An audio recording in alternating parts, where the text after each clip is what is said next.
Good morning. It's noon here on Birch Mountain. So the sun has come up over the mountain and it's beginning to spread over the lawn a little bit. So I'm going to take you on and show you what we've done, especially with the impatiens. For the first time, I put impatiens all around the water feature. And you can see the red up there. That's impatiens. So normally impatiens go,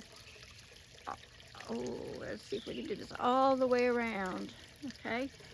And these have seeded themselves from last year. Now this has happened 2 years in a row. And I should tell you that 2 or 3 decades ago, when the infection that hit the impatiens killed them all off until I got some new ones that are resistant, we had impatiens all over the garden. They'd self-seed and, spread and so forth. Well, I've been planting these, I think they're called coral impatiens, for the last, 3 years. And these have reseeded themselves from the last year. Isn't that incredible? And do you see how thick they are? I can go in and thin those out and spread them all over. That's what I did last year. I put them all along here. Now we're starting to get some growth, but it's spotty. But look at the blossoms that come out of these things, but they're only like an inch tall. Look at that. That's only an inch tall. It's already putting out blossoms. So the reason why they're so late, this is the middle of June, is because we've had an incredibly cool spring. And some seeds need some heat to germinate. So, and some of the areas of the garden are not getting as much sun as they did in the past, which is part of it. See, we have some thick. Now I have to tell you, and we also had, I reallocated assets last year when the impatiens were so thick and planted them all the way down to the water feature. Well, for some reason or other, I don't think I have as many that are trying to, germinate. I don't seem to have much growth there. So I planted a whole flat of these impatiens along here. And I did spread them out a little bit more than usual. And I know each plant will bush out about 10, 12 inches in diameter. So they had a sale on these flats of impatiens. These are the, 2 inches?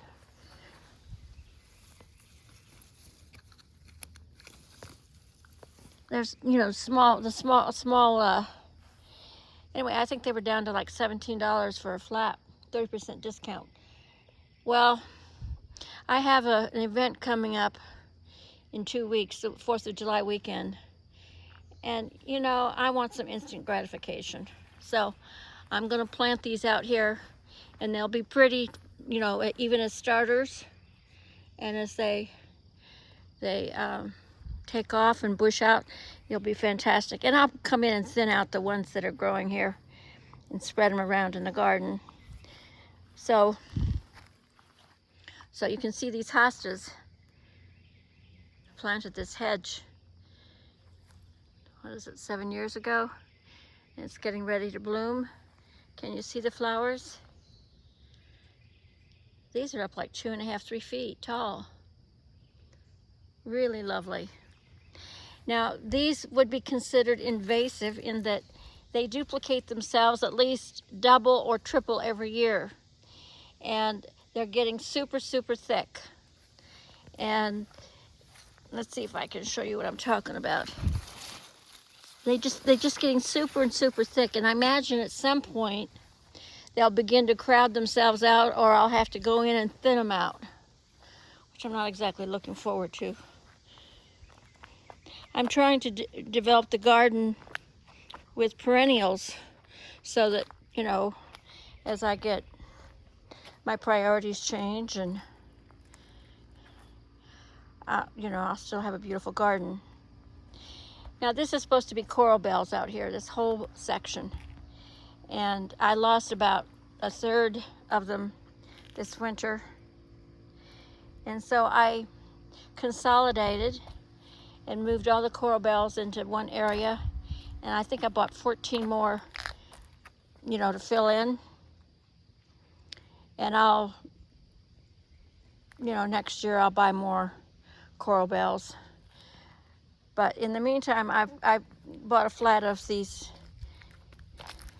coleus, and coleus do very well in this spot. And coleus these days do very well in sun and shade. So I did an incredible coleus bed here about 4 years ago, and they were mid-thigh high. It was really great. So this is a coleus we planted in this blue pot. You know how hard it is to get blue in your garden. You're supposed to have a little bit of all the colors, right? And it's a shade garden, and I can't really be putting dark things in. So I have some blue pots spread around. And here's another one.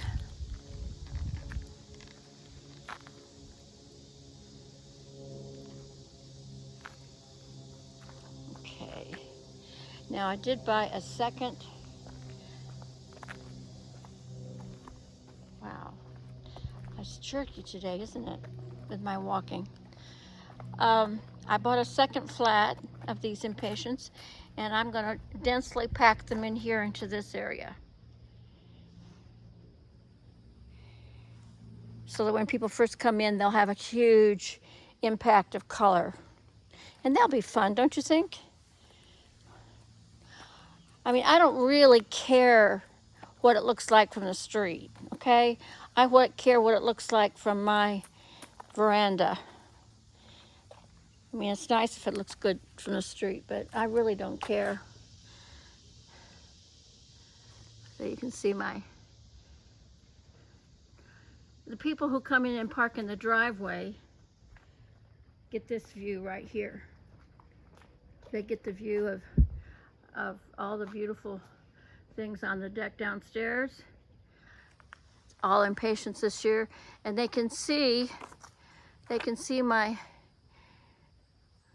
boxes up there on the wall and the hanging baskets. So that's a nice little view to keep in mind. Here are the Japanese anemones that will have pink blossoms that come up 2.5 feet at least above the, and here are some hostas that are blooming. Look at that.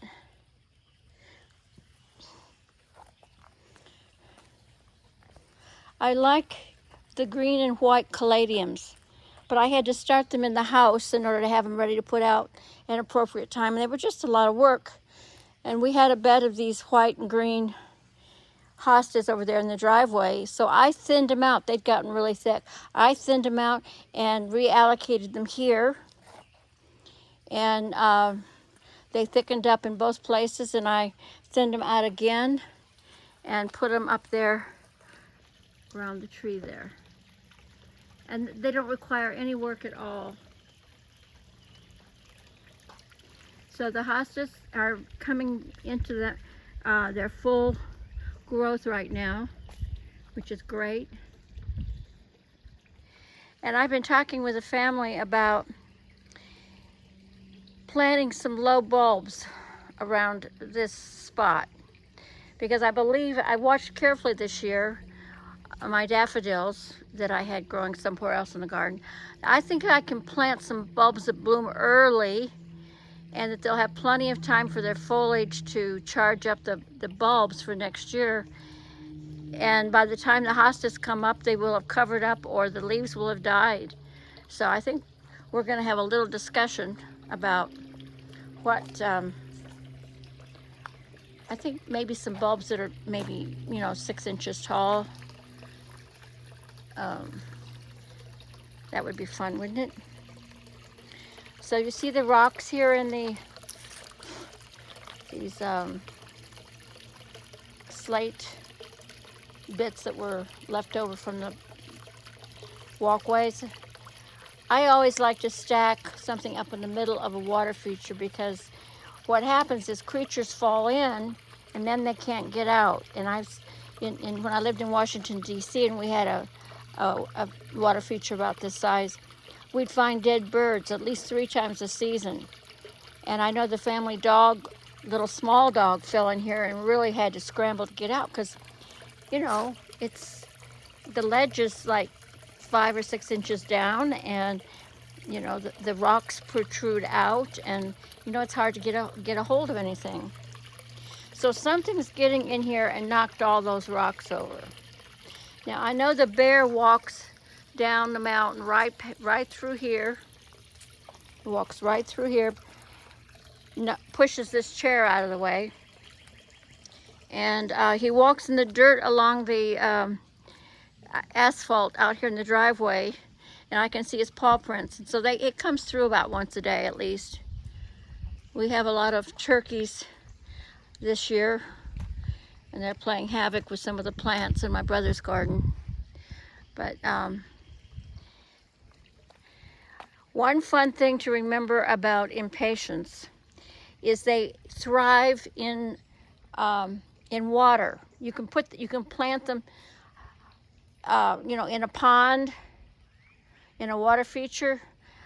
I haven't figured out how I'm gonna, if I need to put the roots in a pot and secure the pot somehow or another, but they need a lot of water. They profit from it. They profit from it. So I'm keeping everything wet. We had a couple inches of rain the other day, and the ground is staying moist. So these are the coffee cups. These quadrupled. I think I bought one and it tripled or quadrupled, and I divvied it up, gave away one to a friend. And so this is a shade garden, and the thing to remember about shade gardens is the shade contributes as much interest to your garden as even your plants do and shrubbery. Do you see how the shade is across the lawn here? Well, as the sun comes over the mountain